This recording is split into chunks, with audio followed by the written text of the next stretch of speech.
네, 안녕하세요. 오늘은 증권거래소에 대해서 한번 알아보도록 하겠습니다.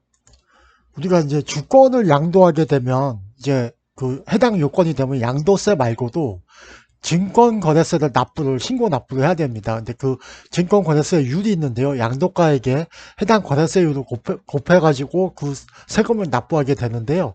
그 각 주권별로 이렇게 세율이 현재는 이렇게 다릅니다. 이제 맨 밑에서부터 볼게요. 비상장 등 주식은 이제 코스피, 코스닥, 코넥스 외의 주식들이죠. 0.45%고요. 코스피는 0.1%, 코스닥은 0.25%, 코넥스 시장이 있죠. 0.1%의 현재 세율을 증권권의 세율이 그렇게 돼 있는데요. 이제 2021년, 22년 그 두 개 연도하고 그 후에 이후의 연도하고 지금 세율이 이제 점차적으로 내려가고 있습니다. 코스피 보시면 0.1에서 0.08, 그 다음에 2021년하고 2022년이 0.08이고요. 2023년부터는 0%입니다. 이제 세율이 없다는 거죠. 그러니까 증권권에서 안 낸다는 얘기입니다.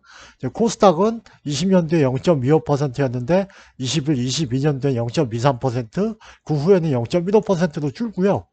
그 다음에 코넥스는 계속 동일합니다. 0.1, 0.1. 그 다음에 비상시장 등 코스피, 코스닥, 코넥스 외의 주식 등은 이제 올해까지는 0.45%인데 이제 21년, 22년은 0.43%, 23년에는 이렇게 0.35%로 이제 세율이 점차적으로 인하가 됩니다. 이제 증권권에서 납세 의무자를 볼 건데요. 우리가 이제 비상장 주식 양도할 때는 그 양도자가 직접 이제 신고 납부를 하지만 증권시장에서 양도되는 증권 등이라고 그랬죠. 여기서 등은 그 조문 보면 하나가 더 있습니다. 증권시장 밖에서 대통령령으로 정하는 방법에 따라 양도되는 주권이 있는데 그렇게 해서 등입니다. 증권시장에서 양도되는 주권 등은 법에서 정한 전자등록기관 또는 한국예탁결제원이 그 세금에 대한 납세 의무가 있습니다. 그리고 이제 일정 법에서 정한 금융투자업자를 통해서 양도되는 주권 등은 해당 금융투자업자가 이제 대신 신고 납부를 해줍니다.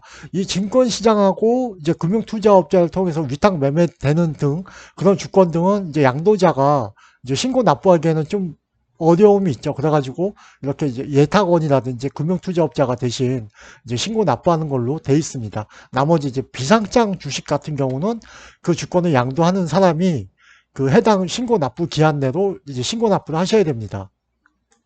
주권 등의 양도 시기도 중요한데요. 양도 시기를 왜 알아야 되냐면 우리 신고 납부 기한을 이제 좀 이따 볼 거지만 언제까지 이제 신고 납부할 때 그 기준이 되는 그 시기가 이제 주권 양도 시기예요. 그러니까 증권시장에서 거래되는 주권은 양도가액이 결제되는 때를 양도 시기로 보고요. 그다음에 이때서부터 이제 언제까지 신고 납부를 해야 되는 겁니다. 법에 따른 금융투자업자가 매매나 위탁 매매 등을 하는 주권 등, 그 이제 중개나 대리를 하는 경우도 있겠죠. 그럴 때는 대금의 전부가 결제되는 때를 그 양도 시기로 보고요. 나머지 비상장 주식 등은 인도하거나 대가의 전부를 받는 때를 그 양도 시기로 보는데요. 그 전에 권리 이전이라는 건 무슨 얘기일까요? 이제 명의 개선을 말하는 거죠. 명의 개선가 되면 그 잔금을 치르기 전이라도 그 명의 개선 되는 때가 그 양도 시기가 되겠습니다. 신고 납부는 언제 해야 되냐면요.